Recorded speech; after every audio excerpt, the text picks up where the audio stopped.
Témoignage du sorcier voleur. Bien-aimé, quand j'ai rencontré le diable pour la première fois, il m'a dit que je ne devrais plus jamais dormir. Aujourd'hui les chrétiens souffrent parce qu'ils aiment dormir lourdement comme les gens du monde, et pourtant, même le Seigneur Jésus priait la nuit. Un chrétien qui a un style de vie de prière nocturne sera victorieux, et il sera vainqueur durant le jour. Il faut comprendre que les démons et les sorcières ne dorment pas la nuit. Quand les gens dorment, ils sont en pleine opération, et l'implication et les conséquences de leur activité nocturne se manifestent pendant la journée.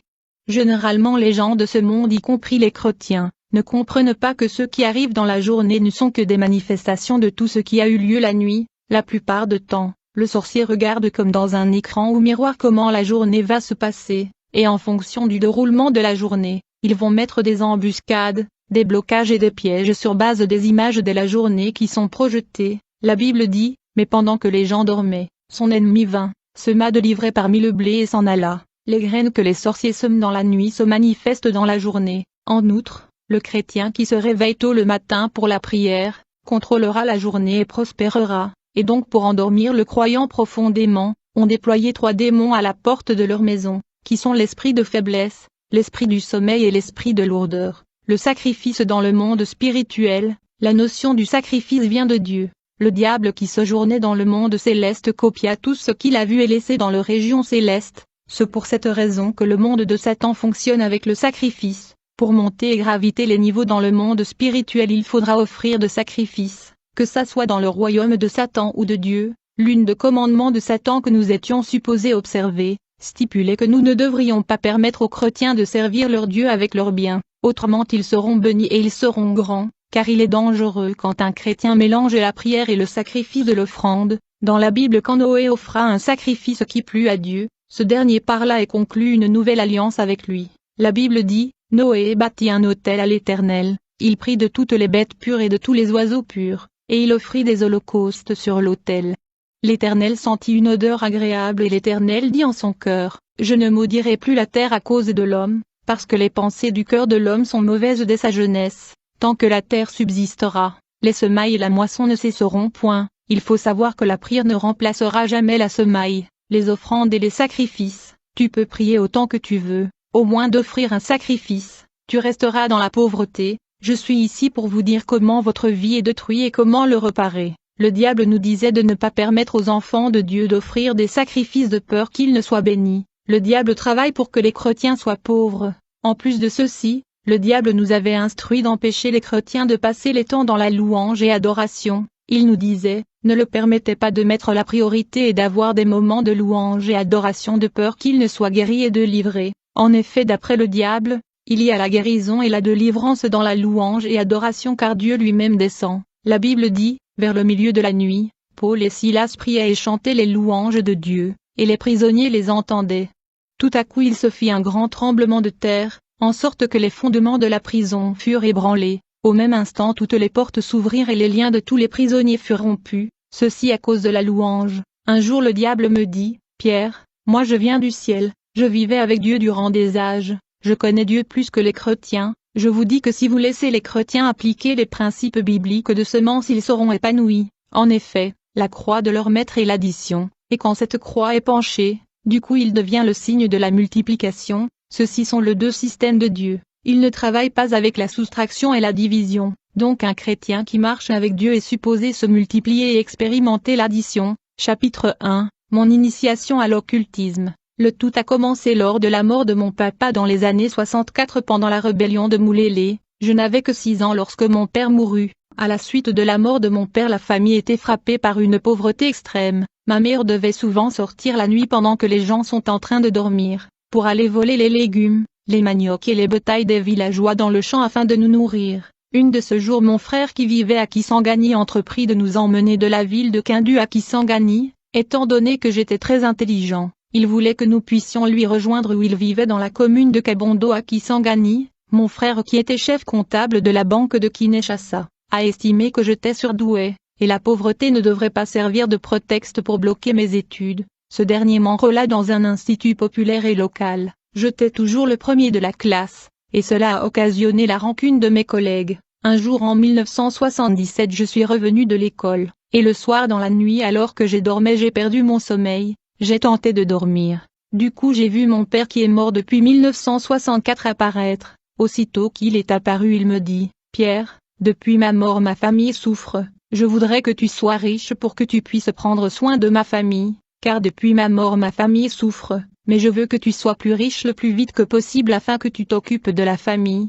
raison pour laquelle je suis venu te rendre riche, tu seras prospère, et les grands hommes de ce pays viendront se prosterner devant toi. Puis mon papa me dit, Pierre regarde derrière moi. Dès que j'ai regardé derrière mon père, du coup j'ai vu 3 hommes blancs qui étaient habillés en vêtements blancs. Mon père me dit, les 3 hommes blancs que tu vois derrière moi sont venus te rendre riche, à condition que tu abandonnes tes études car la famille ne peut pas attendre jusqu'à ce que tu finisses tes études car ils souffrent énormément. Donc j'ai amené ces gens qui peuvent te rendre riche. Puis soudainement mon père et ces hommes blancs ont disparu. J'étais sur le point d'aller informer les autres membres de la famille sur cette apparition de mon père. Soudainement j'ai entendu une voix me dire, Pierre, tu ne peux révéler ces affaires d'argent aux autres, tu gardes ce secret pour toi jusqu'à ce que tu obtiens cet argent. Le matin j'ai oublié les instructions de mon père de ne pas aller à l'école, et donc je me suis lavé et je suis allé à l'école. C'était quand je suis arrivé à l'école que j'ai perdu la tête, et j'ai commencé à raconter n'importe quoi et perturber mes collègues.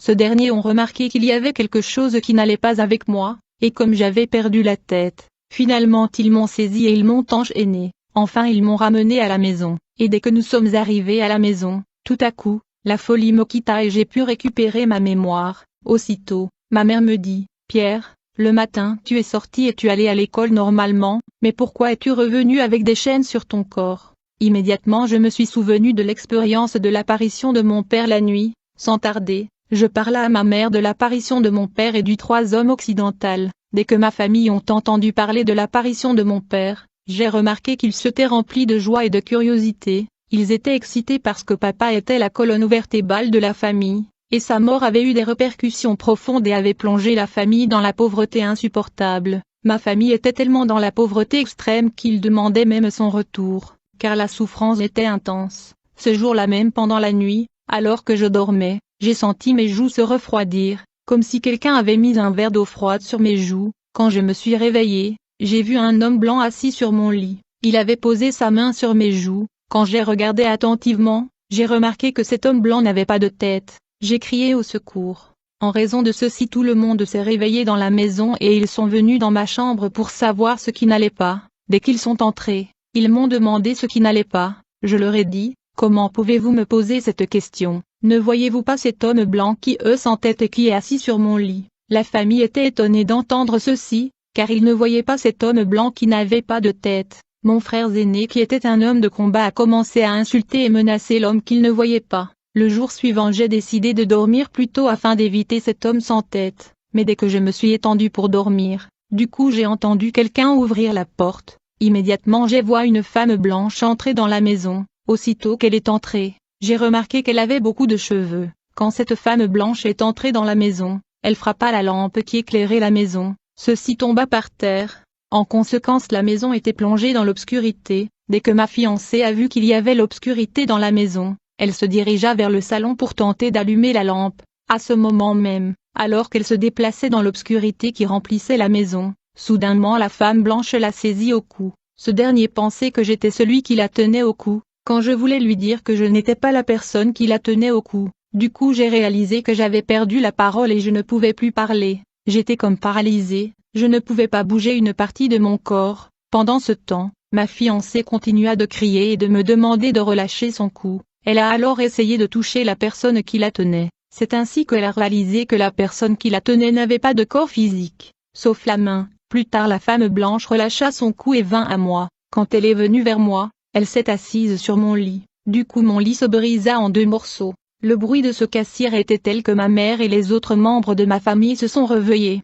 Ils nous rejoignirent. Il nous demanda ce qui s'était passé. Ma famille était dans la confusion. Plus tard, ils se sont reniés et ont conclu que j'avais recouru à la magie. Ils se dirent que je voulais sacrifier quelqu'un dans la famille mais ça n'a pas marché. Et ces manifestations paranormales étaient les conséquences. Frère, il faut savoir que chaque jour la nuit le démon parcourt les rues, les avenues du monde. Certains de ces démons parcourent la terre physiquement, ils sont bien habillés. Ainsi, la nuit il y a des hommes et des femmes qui sillonnent les hôtels au standing et les bars pour coucher avec les humains et capturer leur étoile. En outre, Étant donné que ces manifestations paranormales se poursuivaient dans la maison, ma famille entreprit de recourir aux marabouts, qui sont venus afin de tenter de capturer cet esprit sans tête et la sirène qui troublait la paix dans la maison. Une fois que ces marabouts sont arrivés, ils se sont lancés dans de cérémonies et rituels afin de déloger et chasser l'homme blanc qui était sans tête et la sirène. Ils ont combattu cet esprit pour le chasser de la maison, et pourtant mes yeux voyaient cet esprit sans tête dans ma chambre. Il n'était pas dérangé par les rituels de ce marabout. À la fin ces marabouts n'étaient pas à mesure de chasser cet esprit. Étant donné que cet esprit sans tête le résistait, ils ont décidé d'abandonner ce combat de peur de subir le contre-attaque de cet esprit. Ils ont estimé que cet esprit était supérieur et ils redoutaient une action contre eux de la part de cet esprit. Finalement ils ont décidé d'abandonner par crainte de représailles. À la fin, le monde satanique m'envoya de l'argent mystique dans la toilette, comme annoncé par mon papa. Dans la mesure où nous étions étranglés par la pauvreté, j'ai pris cet argent satanique et je les ai utilisés. Ce fut de cette façon que je me suis retrouvé dans le monde satanique. En effet, le diable envoya des sirènes du monde invisible qui me transporta dans le monde parallèle, où je fus initié à l'occultisme. Depuis ce jour, une fois que je rencontre une personne, j'ouvre MQ Vision spirituelle afin de déterminer si l'individu a la marque de Dieu sur son front ou pas. Ceux qui appartiennent à Christ ont la marque de Christ sur leur front. Quand je faisais la guerre aux chrétiens, j'avais l'habitude de voir le garde-corps que Dieu a placé autour de chrétiens. Tout chrétien né de nouveau a 2 gardes du corps à ses côtés. Ces gardes du corps angéliques sont souvent en uniforme militaire semblable à celui de l'armée terrestre et conventionnelle, mais ces soldats angéliques sont très grands et très robustes, ils ne laissent jamais les enfants de Dieu et ils le suivent continuellement. Chapitre 2 La capture des étoiles. Frères, le diable a ciblé les hommes et les femmes qui ont la marque de Dieu et la promesse de Dieu. Bien-aimés, vous devez comprendre que la guerre que le diable est en train de perpétrer contre votre vie n'a pas commencé à l'âge adulte mais plutôt depuis le ventre de votre mère. En effet, alors que nous étions encore dans le sein maternel, le diable essayait de nous tuer et de s'accaparer de nos étoiles, qui sont les ressources et les destins que Dieu nous a donnés, car le diable avait déclaré la guerre contre nous alors que nous étions dans le sein maternel, il voulait nous tuer et capturer nos étoiles, et donc la bataille dans la vie de l'homme ne commence pas dans l'âge adulte, mais plutôt dans le sein maternel. En effet, il y a 3 étapes de guerre élaborées par Satan dans la vie de l'homme. La première guerre et bataille contre ta vie avait commencé dans la période prénatale quand tu étais dans le sein maternel, la deuxième période de guerre est la période post-natale et l'enfance, et la dernière étape de guerre dans la vie de l'homme est la période du mariage. Si Satan ne peut pas te détruire dans le sein maternel par le fausse couche, il va attendre l'enfance. Ainsi de nombreux nourrissons sont dérangés par diverses maladies envoyées par le diable pour interrompre leur vie et capturer leur étoile. Quand vous remarquez que votre enfance est caractérisée par la maladie, il est fort possible que vous avez une étoile éclatant et un aura fort. Si le diable ne peut pas te détruire durant l'enfance pour voler ton aura,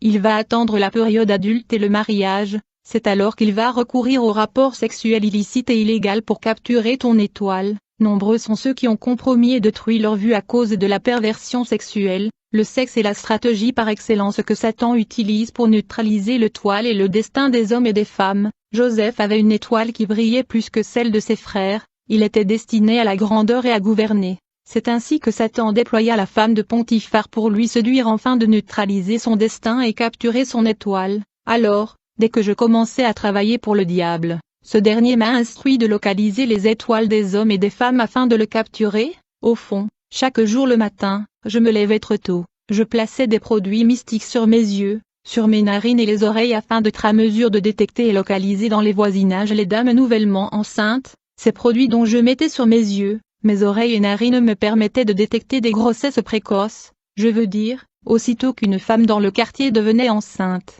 bien avant qu'elle sache qu'elle est enceinte, j'étais le premier à le savoir grâce aux produits mystiques sur mes narines, je pouvais sentir l'odeur d'une grossesse précoce, ainsi je pouvais détecter la grossesse avant même que l'homme et la femme ne sachent qu'ils attendent un bébé. Au bout du compte, je pouvais détecter qu'une demoiselle est enceinte le jour même où elle a eu contact sexuel avec son partenaire. Étant donné que j'étais chasseur des étoiles, je me rendais dans les places publiques, dans les rues, le marché comme les arrondissements pour localiser les femmes nouvellement enceintes. Je découvrais de femmes qui étaient nouvellement enceintes alors qu'elles n'étaient même pas au courant de leur grossesse.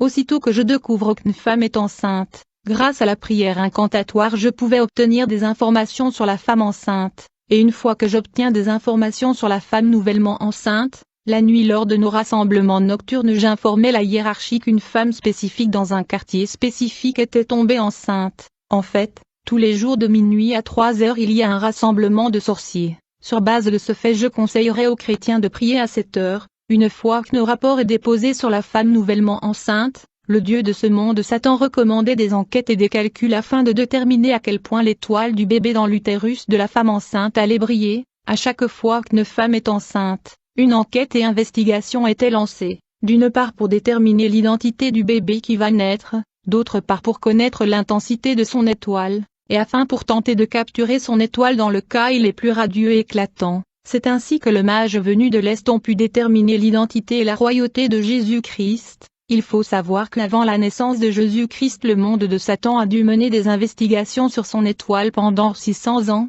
La Bible dit, Jésus étant né à Bethléem en Judée, au temps du roi Hérode, voici des mages d'Orient arrivèrent à Jérusalem et dirent, où est le roi des Juifs qui vient de naître? Car nous avons vu son étoile en Orient, et nous sommes venus pour l'adorer. Le roi Hérode ayant appris cela fut troublé et tout Jérusalem avec lui. Par ailleurs, l'enquête et les investigations que nous menions sur le bébé qui va naître, consistaient au préalable à connaître le nom de mère de l'enfant. C'était grâce à la date de naissance et le nom de la maman que nous effectuions de calculs, pour déterminer à quel point l'étoile de l'enfant qui va naître allait briller. Donc ce calcul nous permettait de déterminer l'intensité de l'étoile du bébé qui va naître, si son aura sera fort ou faible. L'identité du bébé qui devait naître était également révélée grâce à ce calcul. Bien-aimés, avant même que vous n'ayez pénétré dans le ventre de votre mère, Dieu avait déjà préparé votre vie et ce que vous deviendrez, l'endroit où vous allez vivre, le partenaire que vous allez épouser et le type de source de revenus que vous êtes supposé avoir. Si l'investigation et le calcul indiquent que votre étoile est brillante, Satan mettait en place de contre-mesures afin de vous empêcher de devenir ce que Dieu a tracé pour vous. En gros, il y a des gens qui sont supposés être la pierre angulaire de leur famille et des grandes personnes. En outre, une fois que je découvre l'identité du bébé qui va naître et l'intensité de son étoile, j'étais supposé rapporter au diable la conclusion et le résultat de l'enquête et des calculs effectués par notre confrérie. Dès que l'intensité de votre étoile est déterminée et rapportée à Satan, ce dernier va déclencher la guerre contre votre vie alors que vous êtes encore bébé et du sang dans l'utérus de votre maman. Le contre-mesure mis en place par le diable va consister à empêcher la naissance de l'enfant qui est dans le sein de sa maman afin de capturer son étoile. En fait, une fois que les investigations et calculs indiquent que l'enfant qui va naître sera grand, Satan nous envoyait enterrer de trucs autour de sa mère afin d'occasionner le fausse couche, qui va interrompre la vie de l'enfant, car le diable veut capturer des étoiles éclatants et brillants, car ceux-ci sont des budgets que Dieu a mis à la disposition des hommes qui naissent sur terre. Le diable étant pauvre, travaille pour interrompre le grossesse au moyen des fausses couches, pour s'accaparer de l'étoile de l'enfant. Ainsi, on enterrait des fétiches dans le rue, pour causer des fausses couches et capturer les étoiles des enfants qui sont encore dans le ventre de leur maman. Notre obligation consistait à tuer le bébé et prendre contrôle de son étoile qui est la richesse que Dieu lui a donnée. Pendant la grossesse de la mère, nous nous battions par tous les moyens pour tuer le bébé afin de voler son étoile. Nous devons comprendre que le royaume des ténèbres est souvent le premier à savoir quand une femme est enceinte. Cela alors que l'homme et la femme qui ont eu des relations sexuelles n'ont pas encore remarqué la grossesse. Mais cependant, dans cette guerre contre les grossesses précoces, nous sommes arrivés à réaliser que Dieu protégeait des bébés, car ils ont des destins et des missions sur la terre. Au cas où nous n'arrivons pas à arrêter la naissance du bébé, le diable nous commandait de passer à la seconde étape de guerre, qui est l'enfance. Lorsque l'enfant qui vient de naître est destiné à la grandeur, vous allez remarquer que le nourrisson est confronté et menacé par des maladies chroniques déployées par Satan pour mettre un terme à sa vie et capturer son étoile. Nombreux sont des gens qui ont eu un enfance caractérisé par des maladies de toutes sortes. Nous avons ici affaire à la bataille perpétrée par Satan contre leur destin, car l'enfant qui est né a une étoile brillante et il est supposé être une grande personne dans la vie. Mais, ceci est justement la raison pour laquelle Dieu protège les enfants. La Bible dit, là-dessus Hérode fit appeler secrètement les mages et leur demanda de préciser le moment où l'étoile leur était apparue, puis il les envoya à Bethléem en disant, « Allez là-bas, renseignez-vous avec précision sur cet enfant, et dès que vous l'aurez découvert venez me le faire savoir pour que j'aille moi aussi me prosterner devant lui et lui rendre hommage. » Quand le roi leur eut donné ces instructions, les mages se mirent en route. Et voici que l'étoile qu'ils avaient vue en Orient se mit à les précéder jusqu'à ce qu'elle soit parvenue au-dessus de la maison où se trouvait le petit enfant. En revoyant l'étoile les mages furent transportés de joie. Ils entrèrent dans la maison et virent l'enfant avec Marie sa mère, ils se prosternèrent devant lui et l'adorèrent. Puis ils ouvrirent leur coffret et lui offrirent en présent de l'or, de l'encens et de la myrrhe. La nuit suivante, Dieu les avertit par un rêve de ne pas retourner auprès d'Hérode. Ils regagnèrent donc leur pays par un autre chemin. Après leur départ, un ange du Seigneur apparut à Joseph dans un rêve et lui dit, « Lève-toi, prends l'enfant et sa mère, et partez tout de suite en Égypte. Tu y resteras jusqu'à ce que je te dise de revenir, car Hérode ne va pas tarder à faire rechercher l'enfant pour le tuer. » Joseph se leva donc immédiatement et partit dans la nuit, emmenant l'enfant et sa mère pour se réfugier en Égypte. Quand Hérode s'aperçut que les mages avaient déjoué son plan, il devint furieux. Il fit massacrer à Bethléem, et dans son district tout entier, tous les garçons âgés de 2 ans ou moins étaient tués. Ainsi s'accomplit la prédiction de Jérémie, le prophète qui avait annoncé, un cri de détresse monte de Rama, des gémissements et de longs sanglots. C'est Rachel qui pleure ses fils, car ils sont morts. Elle se refuse à toute consolation car ils ne reviendront plus. Alors, au cas où nous ne réussissions pas à tuer l'enfant dans le bas âge, le diable commandait la 3e étape de guerre qui est la période adulte. Une fois que l'enfant devient un adulte, le diable ordonnait à ses agents d'établir les contacts et relations sexuelles avec la cible. En fait, les rapports sexuels sont les moyens par lesquels les étoiles et le destin de plusieurs sont capturés. Beaucoup de gens ont détruit leur vie en ayant des rapports sexuels avec des hommes et des femmes qui étaient à vrai dire des agents sataniques. Bien-aimé, ton étoile est ta destinée, ton étoile est ta richesse et elle est comme la lumière qui éclaire ta vie. Une fois que ton étoile est capturée, il y aura le ténèbre dans ta vie. Quand je pratiquais le maraboutisme, une fois que je vole ton étoile, quand le client venait à moi pour l'argent, le mariage, le succès, je transférais la richesse et les chances qui est dans ton étoile que j'ai volée à mes clients pour répondre à leurs besoins et demandes. Tous les matins je devais oindre mes mains et mes yeux pour voler des étoiles de gens. Une fois que je me suis oint, je veux me mettre à sillonner le voisinage, et dès que je remarque les étoiles éclatant des gens, le moment où je remarque l'intensité de votre étoile, je veux m'empresser de vous saluer en tenant votre main, et je veux engager une fausse conversation déconcertante en vous regardant dans les yeux, afin de voler votre étoile. Nous vivons dans un monde d'échange. Dans cette guerre il y a aussi des gens qui ne connaissent pas le Christ mais sont protégés parce que Dieu sait qu'à un certain point ils viendront à lui. Vous devez prendre note qu'une étoile est quelque chose qui ne peut pas être détruit mais peut être volé et utilisé. Nous pouvons voler votre étoile mais quand vous venez à Christ vous pouvez quand même la reprendre par la prière.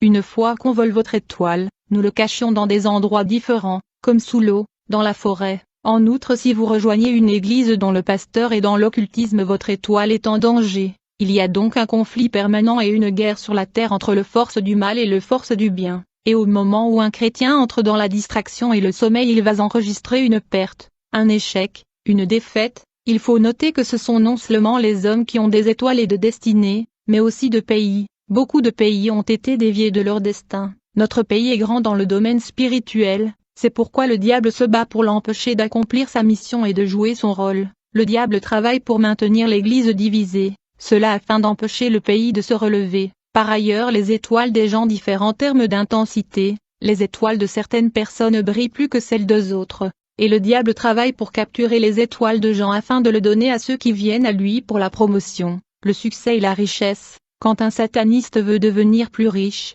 il cherchera à voler une étoile d'une personne. Il va essayer de dormir avec des femmes afin d'utiliser leur étoile. La Bible dit, Joseph eut encore un autre songe, et il le raconta à ses frères. Il dit, j'ai eu encore un songe. Et voici, le soleil, la lune et 11 étoiles se prosternaient devant moi. Il y a 7 étoiles que nous combattions dans le monde de Satan. La première étoile est l'étoile du mariage. Le diable nous disait que le mariage est l'institution de Dieu et il donne gloire à Dieu, donc nous devons le combattre. Quand une femme a une étoile de mariage, il aura un grand mariage, elle ne s'offrira pas dans le mariage, elle va choisir parmi beaucoup d'hommes qui viendront à lui car une étoile est une lumière, c'est une lampe qui brille et illumine autour. Par conséquent beaucoup seront attirés par cette lumière, même le diable enverra ses agents parce que la lampe qui brille va attirer l'attention. Par conséquent, la dame aura besoin de la volonté de Dieu pour choisir un mari. Elle devra prendre le temps de prier et de demander des signes à Dieu, car le diable donne aussi des rêves. En effet, le mariage peut changer votre vie pour le meilleur et pour le pire. Beaucoup de gens sont dans le mariage, mais ils disent et répètent constamment dans leur cœur, si je savais, quand une femme a une étoile de mariage, même si elle rencontre un homme pauvre, son étoile va faire que son mari devienne riche. La Bible dit celui qui trouve une femme trouve le bonheur. Le second étoile que nous combattions était l'étoile du travail. Il y a des gens qui sont destinés à exceller dans l'environnement de travail, car ils ont l'étoile du travail. La troisième étoile que nous combattions était l'étoile de la sympathie. Il y a des gens qui sont supposés être aimés dans la vie et la société. Ils vont bénéficier de faveurs et des accès. Tout le monde va les aimer, mais une fois que cette étoile est volée, la personne va expérimenter le rejet dans la vie et la société. Vous allez vous demander pourquoi les gens vous rejettent et ne sont pas intéressés à vous. Mais quand vous avez cette étoile, les gens vont vous ouvrir des portes. La quatrième étoile que nous combattions était la progéniture. Il y a des hommes et des femmes qui sont supposés avoir beaucoup d'enfants. Vous remarquerez que tous leurs enfants sont bénis. Ils sont tous été à l'université, et ils sont tous du bon travail. Mais une fois que cette étoile de la progéniture est volée, vous verrez une famille avec de belles filles mais qui ne sont pas mariées, parce que cette étoile a été volée. Vous verrez une famille des hommes qui sont dans le banditisme et les vols à main armée. En plus de ceci, il y a aussi l'étoile de leadership. Il y a des gens qui sont nés pour gouverner, même s'ils n'ont pas été à l'université. Ceci est le genre d'étoile que Joseph avait, il était censé régner. Quand il est allé en Égypte, il a fini par gouverner. Jésus était roi et était supposé régner grâce à son étoile. La dernière étoile est l'étoile du ministère.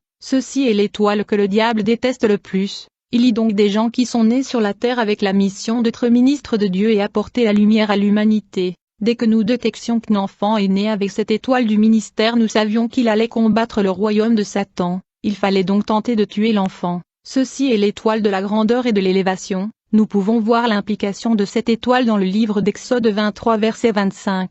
Vous servirez l'Éternel votre Dieu, et il bénira ton pain et tes eaux, et j'ôterai la maladie parmi vous. Aucune femme dans votre pays ne fera une fausse couche ou ne sera stérile. Je remplirai le nombre de vos jours. Le diable nous disait vous ne devriez jamais permettre aux chrétiens de servir Dieu avec leurs biens. Ils ne devraient pas faire des sacrifices et des offrandes. Je me souviens que chaque samedi nous allions au cimetière, avec des satanistes et des faux pasteurs. Ces pasteurs des grandes églises dans la ville sont des pasteurs sataniques. Nous allions là-bas afin d'acheter des âmes qui sont mortes prématurément à la suite des sacrifices humains et la sorcellerie. On achetait des esprits de gens tués dans la sorcellerie. Ces victimes de la sorcellerie étaient vendues dans les différents cimetières de la ville. Les pasteurs achetaient et déployaient ces esprits humains aux alentours de leur église, et ces esprits humains qui étaient devenus des esprits servants avaient pour travail d'attirer les gens à venir à l'église de ce pasteur satanique. C'est ainsi que ces églises attirent beaucoup de gens. Ces esprits font tomber les gens quand les pasteurs prient pour eux. Pendant la prière, il y aura des gens qui tombent et des gens qui parlent des langues de démons.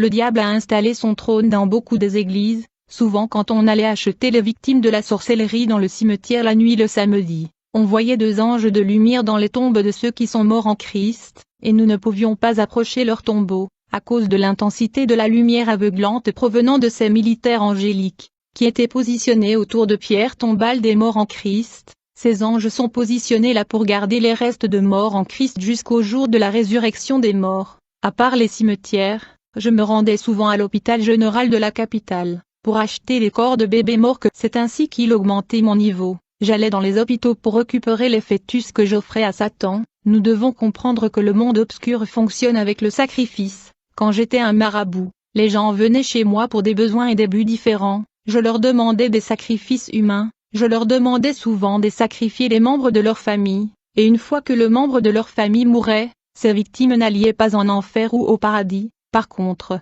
ils devenaient mes serviteurs. Ils travaillaient pour moi en tant qu'esprit servant. Je les envoyais dans la cité afin qu'ils me trouvent plus de clients. Ainsi donc, beaucoup de personnes bien que mortes sont opérationnelles sur la terre en tant qu'esprit servant. Si le Seigneur ouvre vos yeux, vous verrez beaucoup des esprits humains devant de nombreux magasins, supermarchés et même des églises. Les propriétaires des magasins, supermarchés venaient me voir pour les clients. Je leur donnais des esprits humains victimes de sacrifices et de la sorcellerie. Ces gérants de magasins et supermarchés déployaient ces esprits humains dans la rue pour qu'ils poussent les gens à entrer dans leurs magasins et acheter. Ces esprits servants sont des victimes du sacrifice humain et leur travail est d'attirer les clients parce qu'ils sont des esprits servants. Même les pasteurs qui venaient pour avoir la foule, je leur donnais des esprits des hommes morts par la sorcellerie. Et ces pasteurs déployaient ces hommes morts dans le quartier pour qu'ils puissent attirer les gens dans leur église. Dans le monde de Satan, j'ai vu beaucoup de gens qui ont servi Satan durant leur vie. Quand ils sont morts, ils se sont retrouvés en train de faire de travaux forcés.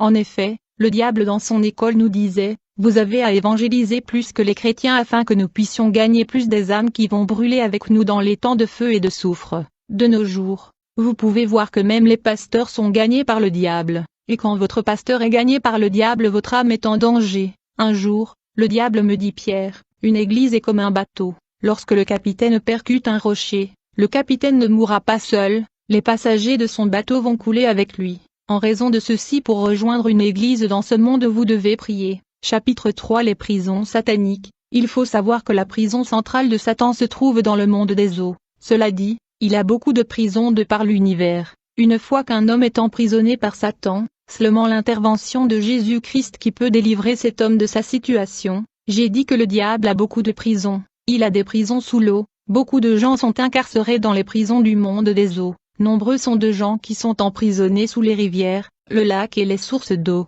Hier j'ai dit que le diable met les gens dans les égouts ou des canalisations où l'eau sale coule et sont évacués. Il y a des hommes donc les esprits sont placés dans les égouts, et une fois que ton esprit est mis là, tu souffriras. En plus de cela, les sorcières placent les gens dans des ronds-points. Quand le diable et les sorcières vous placent dans un rond-point, vous allez tourner à rond dans votre vie. Il y a des gens qui tournent à rond dans leur vie à cause de la manipulation, ils ont besoin de la délivrance. Les sorciers placent les gens dans le place publique comme les intercessions et les carrefours. La Bible dit, vous me chercherez et vous me trouverez si vous me cherchez de tout votre cœur. Quand jeter sorcières on emprisonnait et placé les esprits de gens dans les poubelles ou les ordures, déchets et immondices sont régulièrement. Une fois que le diable place votre esprit dans une poubelle, les gens vont établir une distance avec vous. Il y aura rejet parce que votre esprit est dans la poubelle où les gens jettent la saleté. Vous aurez une odeur spirituelle qui fera que dans la société les gens vont vous rejeter. Quand le diable et ses sorcières emprisonnent votre esprit dans une poubelle, non seulement vous serez rejeté, vous allez expérimenter l'antipathie et vous serez moins fréquentable et moins accessible aux autres.